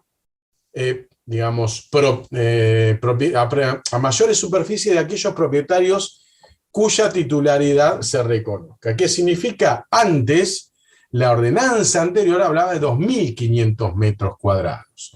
¿Qué son este tipo de tasas? Obviamente tienen que ver sobre la base de definir que cuando uno analiza la cuestión de tasa contraprestacional, lo que a mí me interesa es plantearle, y denme un segundo que se los voy a ubicar, era respecto de cuestiones vinculadas a la Asamblea de Concejales y mayores contribuyentes. En este caso, ¿qué hizo el Consejo Deliberante? Y por eso le plantea la nulidad. Que advirtió que era competencia de él no determinar un nuevo esquema de la cuantía de la tasa, sino partir del elemento que va justamente a aplicarse la base imponible. Y en este caso era aumentar los metros cuadrados de superficie que la tasa va a tomar para justamente luego hacer como tal del hecho a la base y de la base el quantum a pagar. ¿Qué quiero decir con esto? Determinar el gravamen. A partir de 7.500 metros cuadrados hay un gravamen que se debe pagar. Dicho esto, bajo una contraprestación. Sobre la base anterior de la normativa del año 2008 eran 2.500 metros cuadrados. Para el municipio, el Consejo Deliberante de dicho municipio entendía que estaba dentro de sus facultades porque solamente era un ajuste respecto de una situación real y para evitar que hubiera cuestiones, digamos, claramente desequilibradas en torno a los contribuyentes. Partiendo de este esquema, ¿qué dijo la Corte? Para justamente darle razón al Poder Ejecutivo. Me voy a detener en el voto mayoritario que tomó la letra del doctor Soria, que en primer lugar planteó que no se había respetado un procedimiento donde el Consejo Deliberante, para aprobar la primera ordenanza, automáticamente llevó a cabo una sesión del Consejo como asamblea y bajo el formato de asamblea de mayores contribuyentes. ¿Qué significa? Convocó como tal. Pero cuando aprobó la ordenanza que mantuvo aún bajo una situación de veto nuevamente el Poder Ejecutivo sobre esta modificación, lo hizo sin cumplir este procedimiento. Pero lo que nos interesa acá es la cuestión competencial y de atribuciones. Fíjense que automáticamente nos lleva que, según el propio artículo 192, inciso quinto de la Constitución Provincial, destaca que incumbe al Departamento Ejecutivo su proyección y del Consejo Deliberante su aprobación. ¿De qué estamos hablando? Un presupuesto donde allí se determina también la cuestión contributiva, como una materia de ingresos, sin lugar a dudas. Luego aparece, por el artículo 34 de la Ley Orgánica, también ténganlo en cuenta, que toda modificación posterior siempre es iniciativa del Poder Ejecutivo. Y a su vez, por el artículo 109, en lo que es materia de ordenanza impositiva, también consagra la misma atribución por el artículo 109. Por lo tanto, analizado este esquema normativo del 192, inciso quinto, del 34 y del 109 de la LOM, automáticamente el doctor Soria sostuvo que es el Poder Administrador quien formula el plan de administración anual a través del proyecto de presupuesto y que a dicha autoridad incumbe ejecutarlo y responsabilizarse sobre la base de ese instrumento financiero. De allí que toda iniciativa normativa que de algún modo afecte la ordenanza del presupuesto deberá generarse desde su órbita. Por lo tanto, es el Poder Ejecutivo la atribución como tal. Bien, automáticamente desconoció lo que era la atribución que sostenía el Consejo Deliberante y consideró, bien, bajo el mismo dictamen del Procurador General, en este caso no se lo cito, que es de Contegrán, pero también es muy interesante, que indirectamente lo que había hecho el Consejo Deliberante era modificar el presupuesto aprobado y en ejecución. Y por lo tanto tampoco una de las cuestiones que podría subsanar la intervención del Consejo Deliberante, y allí lo dice Soria, arbitró la regulación de un mecanismo o método por el cual se compensara esta modificación presupuestaria. ¿Qué quiere decir con esto? Que el Consejo Deliberante tiene que arbitrar las herramientas y pretende una modificación que compense esta alteración en el presupuesto en ejecución. Por lo tanto, consolidó la posición que les vengo mencionando, que en cuestiones presupuestarias y o de índole tributaria, atento el 105, el 92, el 109 dijimos, ¿no? Se me fueron los números, 109, 34 y el 192, inciso quinto, en esa armonización normativa, claramente consagra en favor del Poder Ejecutivo todo este tipo de materias sujetas a su intervención para modificación o cuestión misma de adecuación. Todos votaron bajo el criterio justamente de lo que era el doctor Soria y hicieron lugar al conflicto planteado por el intendente, dejando sin efecto, declarando la nulidad de la ordenanza del Consejo Deliberante. Vamos bien hasta acá, porque ahora sí me quiero meter, dado el tiempo transcurrido, en la remoción, causales de remoción. Me falta uno que es interesante, perdónenme que se los voy a mencionar, y es puntual sobre una cuestión que hace también al ámbito de atribuciones del Poder Ejecutivo y a su vez el conflicto se dio interno con el Consejo Deliberante, donde se puso en discusión respecto a la prestación de un servicio público por una cooperativa, quién designaba al integrante del Consejo de Administración y Fiscalización de la cooperativa eléctrica en representación del municipio. Y esta causa, para que lo anoten, es intendente municipal de Villa Gesell contra el Consejo Deliberante, también de dicha ciudad, y causa es B76-299, que la sentencia es del 3 de agosto del 2020. ¿Vamos bien? ¿Pudieron anotar? ¿Repito? ¿O no? ¿Estamos bien? Dicho esto,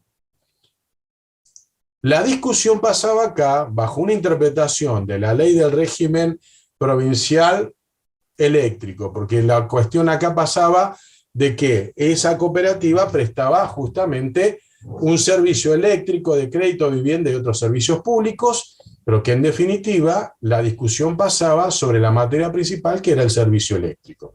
Se puso en análisis la 11769, se puso en análisis la normativa justamente de las cooperativas en el orden nacional, y a su vez se analizó el estatuto de la cooperativa como tal.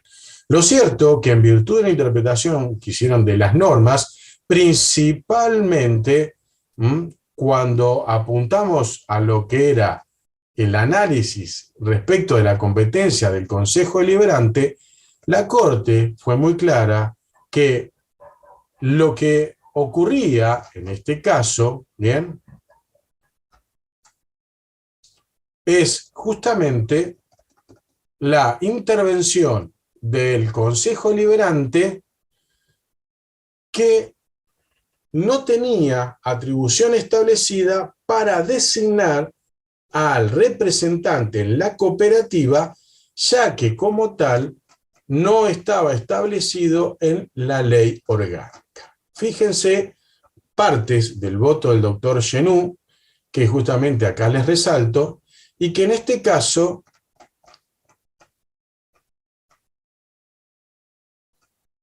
denme un segundo, bien ubica, en el considerando tercero su voto, que la Municipalidad de Villa Gesell otorgó la concesión del servicio público de distribución y comercialización de energía eléctrica y de alumbrado público a esta cooperativa, a través del contrato, de conformidad con la ley 11.769, prestación del servicio eléctrico, regulación como tal, en la provincia de Buenos Aires, y las facultades que le fueron delegadas por el Consejo Deliberante mediante una ordenanza del 98.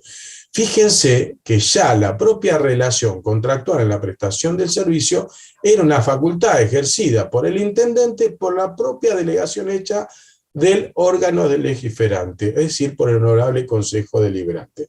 ¿Qué significa? Ya empieza a haber una suerte de contraposición en un planteo sobre el ejercicio de atribuciones. Ahora bien, no obstante esto, ¿qué dice Genud? Muy puntual. El estatuto de la cooperativa prevé que su gestión estará a cargo de un consejo de administración integrado por 10 miembros. Y allí es donde establece que la designación se hará en la forma que establezca el Consejo Deliberante y en caso de acefalía por el Departamento Ejecutivo. Bien. Ahora, si uno lee esto, pareciera que era el Consejo Deliberante el que tenía que ocupar, pero no. Lo que se interpretó es puntualmente era el ejercicio competencial del procedimiento de designación. Y en este caso utilizó lo que en definitiva se plantea por el Poder Ejecutivo respecto de lo que dice el 131, en donde justamente el Departamento Ejecutivo, por el artículo 131 de la LOM, perdón que vaya de esta manera, pero quiero ir cerrando una cuestión de la remoción. Fíjense que ese artículo 131 dice: la ejecución directa de los servicios de municipalidad corresponde al Departamento Ejecutivo, quien administrará los establecimientos por medio de empleado a sueldo, comisiones de vecinos u organismos descentralizados. En los convenios, cooperativas o consorcios será obligatoria su participación en los órganos directivos. No hay duda que el Poder Ejecutivo ya empezaba a demostrar su atribución como tal. Pero se le agrega en el artículo 234 de la misma LOM, que justamente automáticamente nos lleva, por eso hay que hacer, que en los contratos de concesión la empresa van a aceptar que la municipalidad fiscalice sus actividades. Por lo tanto, siendo el representante natural para intervenir en este tipo de relaciones contractuales sobre la base de una concesión de un servicio a una cooperativa y que debe representar al municipio, es por el 131 el Poder Ejecutivo, y a su vez ejercer una atribución de fiscalización. Por eso dice: del juego armónico de los preceptos referenciados se colige que es una atribución propia del intendente la selección y el nombramiento del representante municipal titular, que junto a los restantes miembros de la cooperativa integre el Consejo de Administración. Me parece que me comí, por darle celeridad, un detalle. El Consejo Deliberante lo que había hecho por ordenanza era dejar sin efecto el decreto que había designado el representante en el Consejo de Administración y designar por ordenanza a otro. O sea que había dos designaciones en el Consejo de Administración. Ese fue el conflicto. ¿Se entendió? Por eso le doy la cita para repasarlo detenidamente, pero la verdad que es muy, muy jugoso este tipo de análisis respecto al ejercicio de atribuciones del Poder Ejecutivo y en especial de aquellos que justamente trabajan en torno también a del deliberativo. Vamos para ir cerrando una cuestión, que hay todo un procedimiento de remoción que no es menor. Pero me voy a detener, siendo 16:49, para no alargar tanto, lo siguiente. Fíjense, y recuerden siempre, que cuando uno habla del concepto remoción, automáticamente nos tenemos que ubicar en aquellas cuestiones que nos regula la ley orgánica, justamente el capítulo vinculado, déjenme un segundo, que va del 240 a 241 en adelante. ¿Por qué les digo esto? Porque justamente cuando nos planteamos la palabra remoción, siempre, perdón, 241 en adelante, remoción de los miembros y empleados municipales. 40 me salió, nulidad de los actos jurídicos. ¿Qué nos pasa con esta cuestión? Sin entrar en la clasificación de la responsabilidad de los funcionarios y demás, penal, civil, administrativa propiamente, acá entramos en el análisis de la responsabilidad política. En este caso, cuando uno toma la del intendente, entramos en el capítulo 10, artículo 247. Y ahí establece cuáles son, en el 249, las causales por las cuales el intendente puede ser juzgado. Como a su vez prevé también cuáles serían los pasos o procedimientos para llevar a cabo esta remoción o destitución como tal. ¿Qué quiero decirle con esto? Cuando uno toma el capítulo 10, acá nos encontramos con el famoso concepto de el ejercicio del juicio político por el órgano que es el legiferante, que es el Consejo Deliberante. Denominación que sostiene la doctrina y que en realidad tiene mucha similitud con el procedimiento y que también es de aplicación supletoria que se da en la provincia de Buenos Aires y que justamente es importante que nosotros conozcamos, porque a partir de ese procedimiento, que es la ley 4004-34, juicio político en la provincia de Buenos Aires, podemos entender mucho mejor cuál es el régimen procedimental detallado que debe respetar el Consejo Deliberante. ¿Me siguen? ¿Vamos bien hasta acá? ¿Reitero alguna norma, algo? Bien. ¿Qué nos pasa con la cuestión de remoción? Bien, voy a hacer rápidamente unas pequeñas consideraciones. En primer lugar,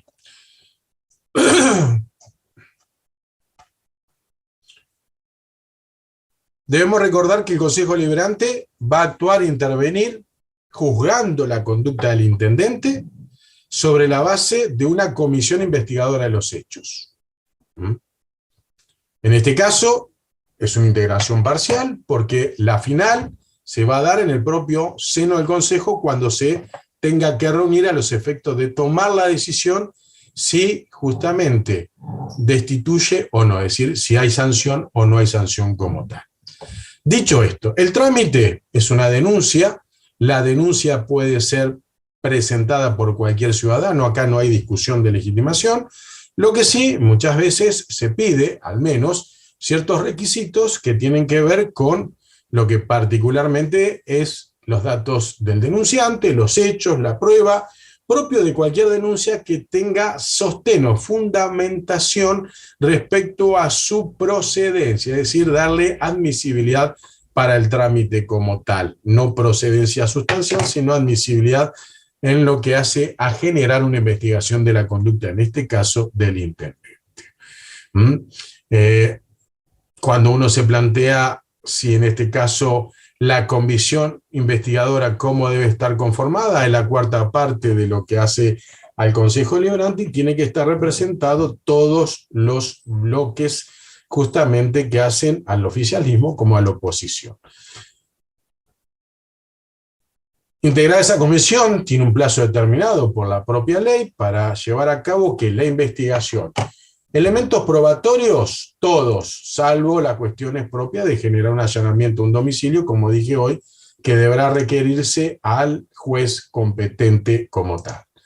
Avanzo, en este caso, si justamente nosotros tenemos en concepto de intervención de la comisión investigadora, se corre un traslado, ese traslado, según justamente lo que hacen a los elementos de cargo, es decir, los hechos, el encuadre de la conducta, la imputación como tal, debe fundarse, debe darse una relación circunstanciada y con eso derivar en una cuestión que no es menor, que justamente permita el debido ejercicio de defensa de aquel que está siendo investigado.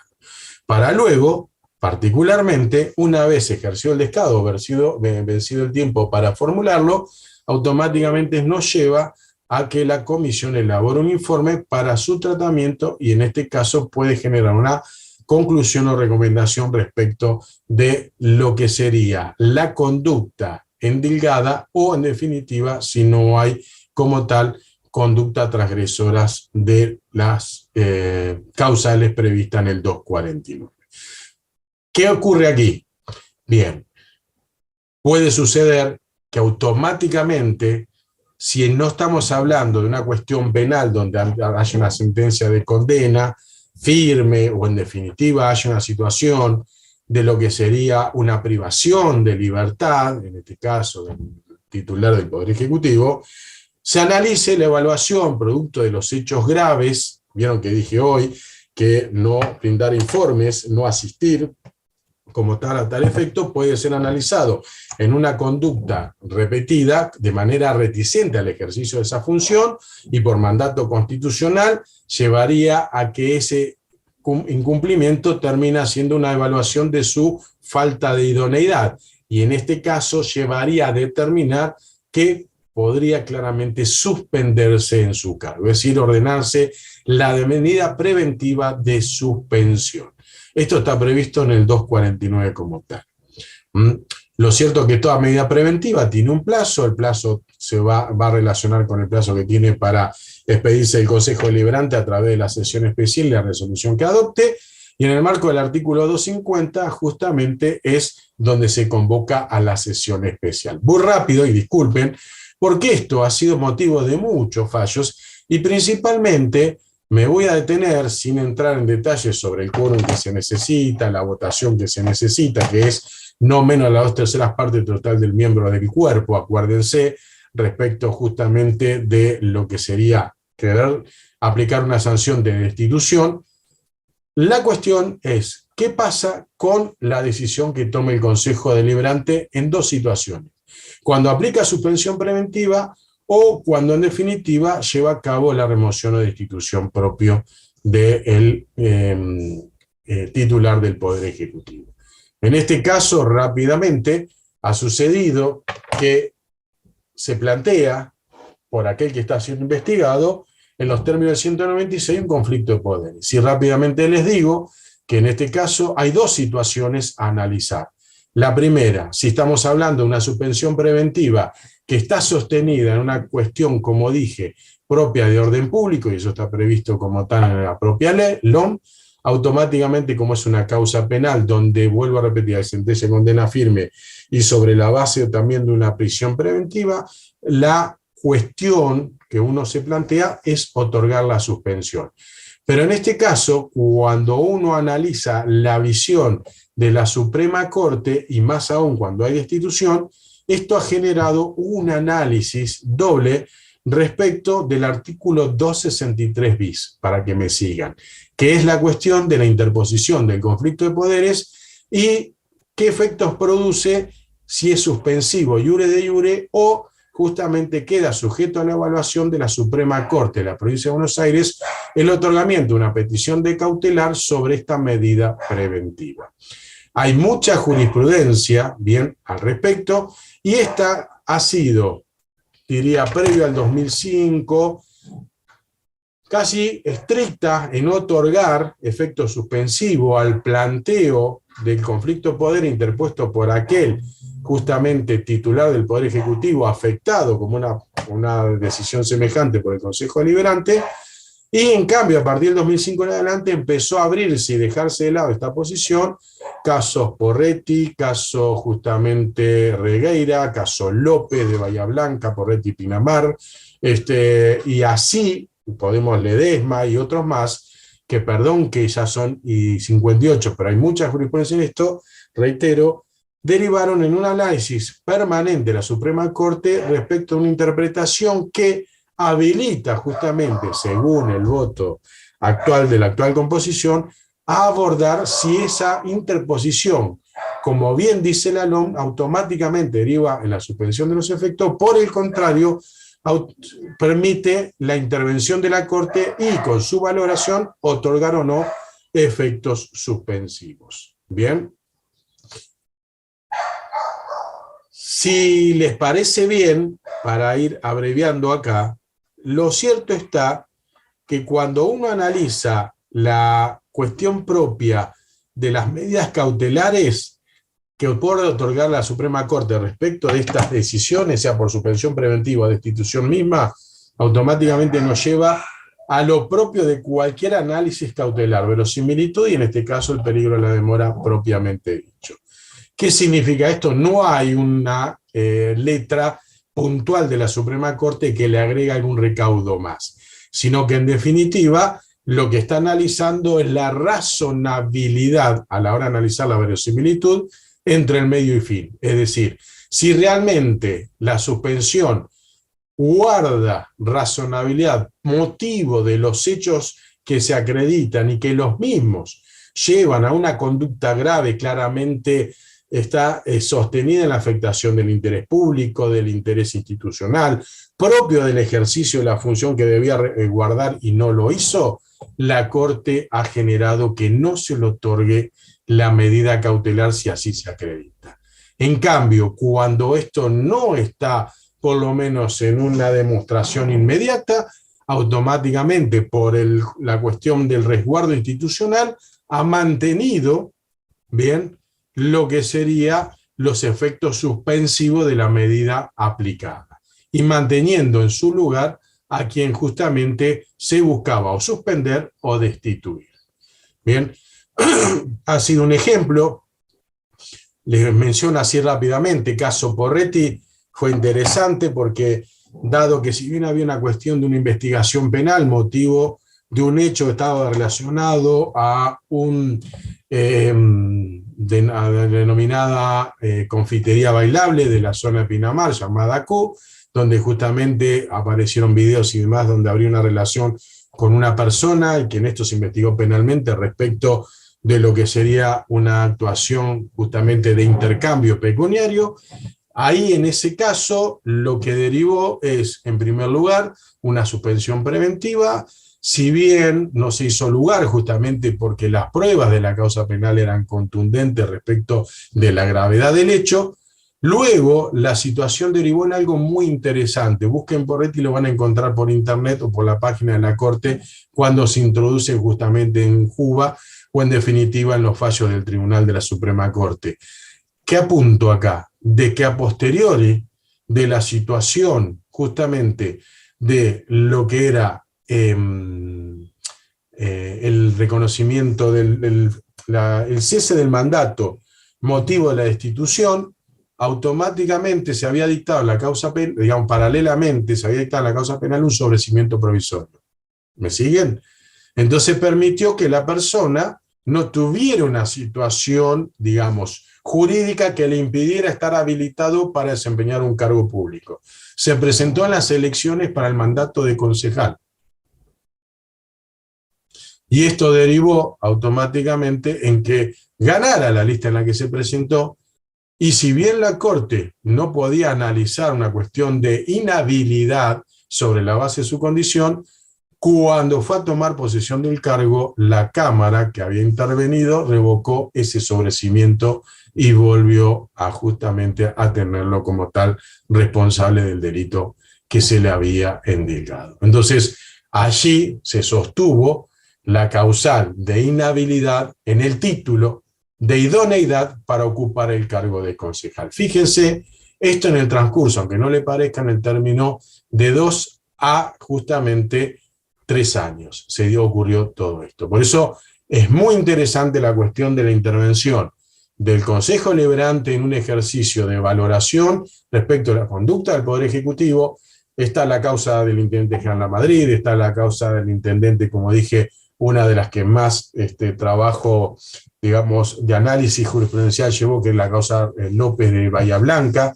No sé, se la puedo dejar a Patricia o a Diego, después le voy dando el material, no hay ningún problema, pero lo que les quiero comentar es que esta visión de los conflictos de poderes, que se va a tratar más adelante como tal, pero es un mecanismo para revisar también cuestiones de ejercicios competenciales, pero en este caso de un Consejo Deliberante frente a una situación de remoción del Poder Ejecutivo Comunal.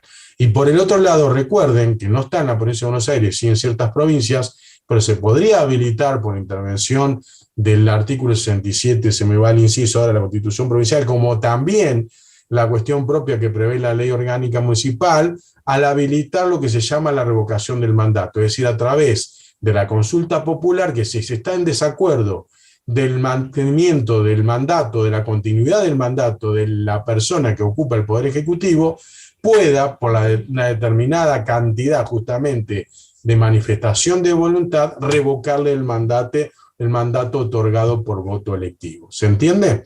Esto está previsto en diferentes constituciones provinciales.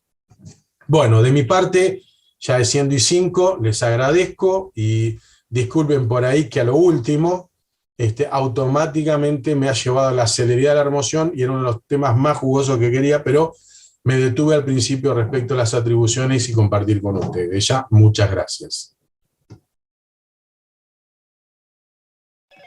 Acá hay una pregunta. Sí, cómo no. El tema de dejar cesante al agente, sumariado e imputado que no llega a cumplir el año. Bueno, qué buena pregunta. Eso ya sería un ejercicio de atribución respecto al periodo de prueba, ¿no? Esta es la cuestión, ¿no? Porque si no entendí mal, a ver, denme un segundo, agente sumariado e imputado no llega a cumplir el año de efectividad, exactamente. Aquel personal de planta temporaria que pasan o lo designan para la planta permanente tiene 12 meses de evaluación bajo justamente un ejercicio de miras de la idoneidad. ¿Qué suele suceder? Que cuando cambian las gestiones de gobierno, automáticamente aquellos que son pasados a esta planta, que venían en carácter de temporarios, son sometidos a la lupa de la gestión siguiente, o entrante, mejor dicho. Puntualmente, donde termina la cuestión, en que puede ejercer esa atribución, sí, eso no tengan dudas. Pero lo cierto es que tendrá que fundar el acto, como dije hoy, sostener la causa y la motivación, o en todo caso, determinar mediante un seguimiento, supervisión, vía informes, sea de las áreas, pero en el periodo de prueba, automáticamente la situación de que ya no es un personal idóneo. Porque la palabra prueba tiene que ver con la idoneidad, no es con otra cosa. Y la palabra idoneidad tiene que ver sobre cumplimiento de deberes que pueden ser operativos, como prestacionales, como técnicos, o de la incumbencia de que se trate. Ahora, si esto no está escrito en ese acto que da de baja previo al cumplimiento de los 12 meses del periodo de prueba, la jurisprudencia ha sido bastante clara y posicionada en declarar la nulidad de ese acto. ¿Me siguen?